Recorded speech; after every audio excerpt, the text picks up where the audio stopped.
Hello, my name is Teresita Blanco, the Artsy sister, and we're continuing with Saturnastra Ahi.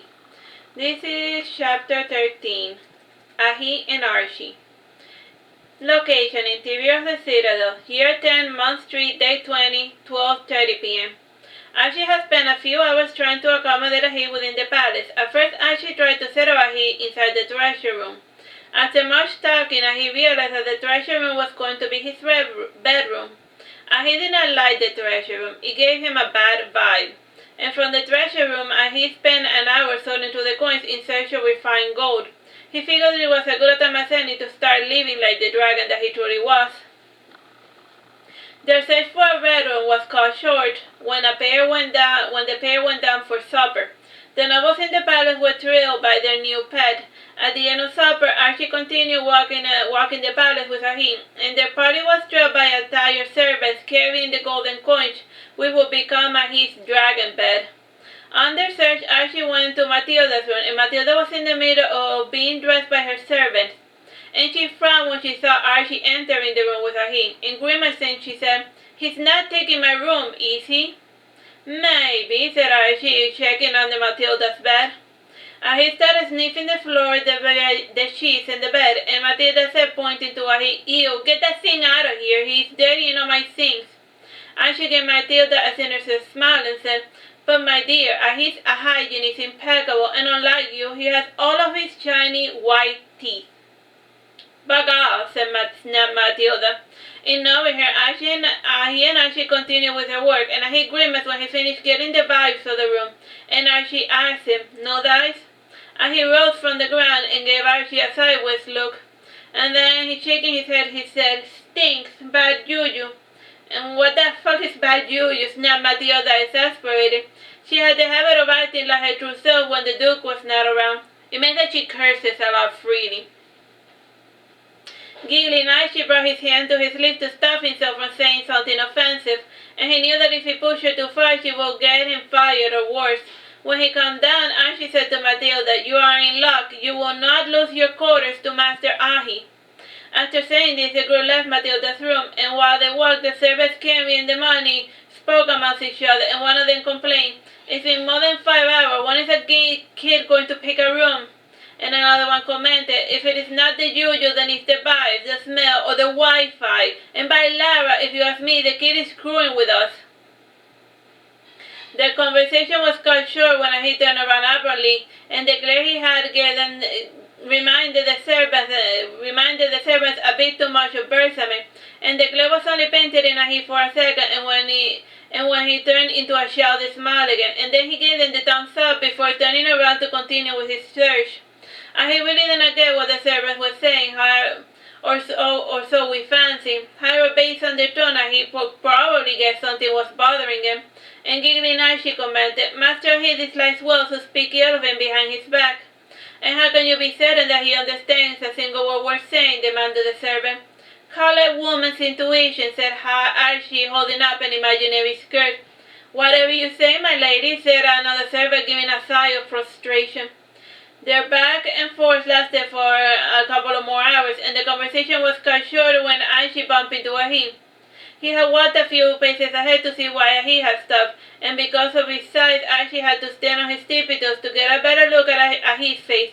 Ahi's eyes were wide open, too wide, and Archie gulped when he saw Ahi sniffing the air a bit too fast like an animal. And he stood on all fours and growled, and one of the servants shivered and said, "Oh God." And Archie took a step back, and he unsheathed his scepter as if it was a weapon, and then he started pacing back and forth like a dog, and eventually he caught the scent of whatever he was looking for, and he walked on the floor and pressed his eyes against a hole in the ground, and his eyes dilated when he saw something even we could not see. And when he saw it, he plugged the hole with his finger, and seconds later the entire citadel shook to its very foundation, and the hidden entrances to other hidden passages began to glow as well, and the servants fell, and the coins splattered all over the ground, and Matilda fell down the stairs, and then at the first accidentally stabbed his sparring partner, and the earthquake was felt as far as Veragerum. And from the hall, a tiny mist rose to the servant, and the servants thought that the walls were possibly on fire. In a stern voice, he said in imitation of someone, "You should not be here." And he made a sign to us, and then he pointed to the ground below. And wicked Sophie said to us, 5 of you stay behind, and the rest come with me. And the servants and Archie became aware of our presence, and they saw the earth passing through the ground like specters. And after checking the ground below, we were assured that that the intruder was either gone or vaporized.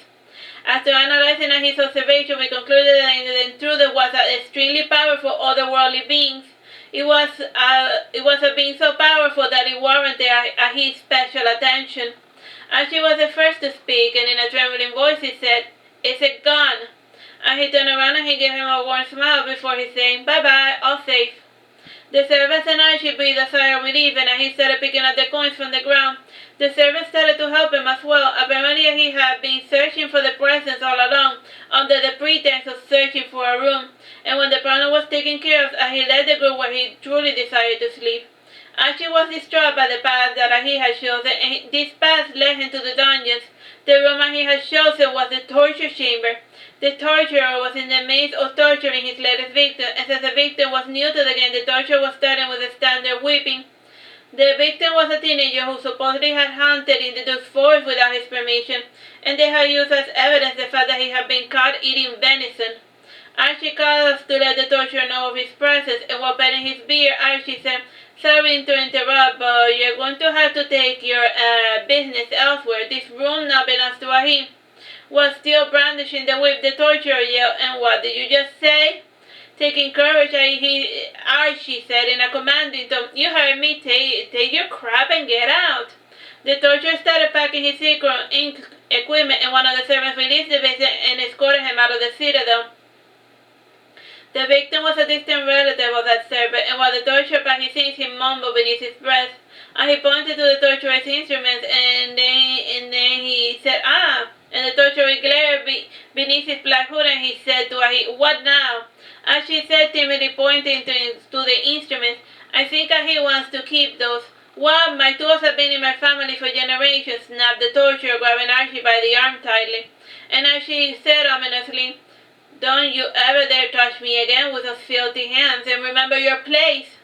The torturer released Archie from his grip, and in this court, rank was based on who had more influence over the Duke. And Matilda had the most influence, and Archie was just below Matilda, and in the end the torturer ended up giving up his tools to Ahim. And he had threw his leather satchel into his hands, and had it been someone else that would have crumbled under the weight of those evil tools of pain and death. And for Ahim they felt as light as a feather. And when the torturer left, Ahim started rearranging the furniture to his liking. And the torture room was dark and dank, and the walls were made of blackened stone, and from time to time you heard the rats scurrying around the floor. The room had no windows, and the bit of air entered through a shaft on top of the roof. And on the right corner of the wall hung a variety of torturing tools, which ranged from maces to skin hooks. And the centerpiece was an iron bed with shackles and a standard furniture in the room bed dungeons. And on the corner there was something which resembled an Iron Maiden, and the face was a replica of Berthame's face when he was in a killing mood. And the round body of the man had the carvings of his armor, and for the victim it almost looked as if he was giving you a killing hug. And beside it there was a pole for simple whipping, and a few meters away was the roof hanger with mobile chains in case the torture felt like using the skin hookers. You know, like the things that you use to pull skins like this. The latest item was a triangular banded horse torturing device, and though the room was large, it had modest furnishing, and the torturer only had those things for show, seeing as though he preferred a more hands approach with his victims. And he and those with him perused the torture room, and most had never seen the interior, and Archie smiled when he saw the iron Berthame, and he wondered grimly who had designed such a monstrosity, and when he got bored looking at the place, he laid the torturer's bag on the table, and he opened it to get a better look at the items, and the tools seemed more like surgeon's operating kit, and the scalpel was rusted with blood, though the edge was still sharp as ever, and Archie asked him, "So where do you want the money?" And he took one of the money bags of gold, and he emptied it in the left corner of the room, and the others emptied the bags for him, and the dude had given him permission to take as much gold as he needed to build a proper dragon's bed. And the bed ended up as large as a pile of gold, which was large enough to fit the frame of an adult, all around 2 feet in depth. And in our attention was distracted by some odd noises on the other side of the walls, and we were still a bit on edge as a result of the intruder. And by the time we started paying attention, Archie had finished whispering something to Ahi, and we missed the nature of their secret conversation. And after Archie finished speaking with Ahi, he escorted the servants out of the room, and before departing, Archie gave Ahi the keys to the dungeon. And when Ahi found himself alone, he lay down on his gold pile, and he rolled around a bed before finding the spot he liked. And when he did find it, he stretched his young limbs and yawned before closing his eyes. Alright, so that's the end of that chapter.